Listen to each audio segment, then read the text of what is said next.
नमस्कार, सोलकढी थाट या माझ्या चॅनलमध्ये आपलं स्वागत आहे। आता मी तुम्हाला महाशिवरात्री आहे आज, त्यानिमित्ताने खाल्ली जाणारी बटाट्याची भाजी याची रेसिपी दाखवते। तर त्यासाठी लागणारं साहित्य आहे, इथे मी 5 बटाटे उकडून त्याच्या फोडी काढून घेतल्या आहेत। इथे मी 1 वाटी शेंगदाणे, कच्चे शेंगदाणे होते ते मी बटाट्यासोबत उकडून घेतले आहेत। इथे 1 वाटी खोबरं घेतलं आहे। इथे 1 टेबलस्पून जिरं घेतलं आहे।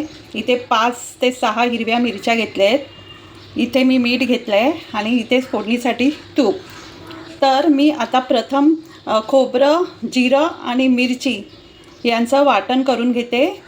इथे मी कढई तापत ठेवली आहे भाजीसाठी।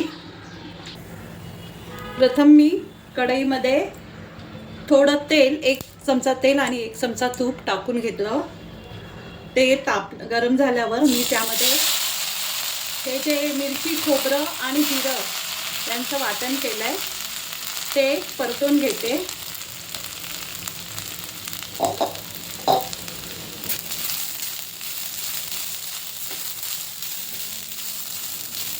सुकंच टाकायचं, त्यामध्ये पाणी नाही टाकायचं। त्यामध्ये बटाटी टाकून घेते, उकडलेली, फोडी केलेली।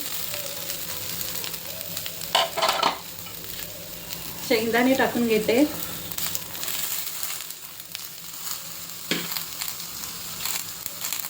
चवीप्रमाणे मीठ,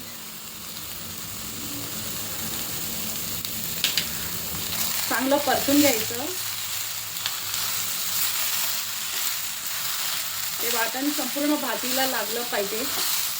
ही भाजी तुम्ही अशीच प्लेटमध्ये घेऊन खाऊ शकता।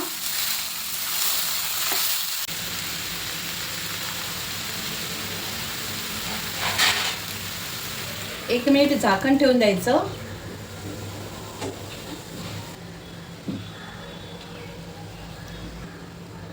एक वाफ आल्यावर झाकण काढायचं आणि चांगली परतून घ्यायची भाजी, नाहीतर ती लागली जाते खाली। याला काही वेळ नाही लागत, आपण सगळं उकडून घेतलेलं असल्यामुळे फक्त ती त्या जे वाटण आपण केलं आहे त्यामध्ये ती परतून घ्यायला लागते। आता आपली ही भाजी तयार आहे खाण्यासाठी। तर मी इथे आता गॅस बंद करते। इथे आता आपली ही बटाटा आणि शेंगदाण्याची उपवासाची भाजी खाण्यासाठी तयार आहे। तुम्हाला जर माझी ही रेसिपी आवडली असेल तर तुम्हीही करून पहा आणि नवीन असाल तर माझ्या चॅनलला सबस्क्राईब करा, रेसिपीला लाईक करा। धन्यवाद।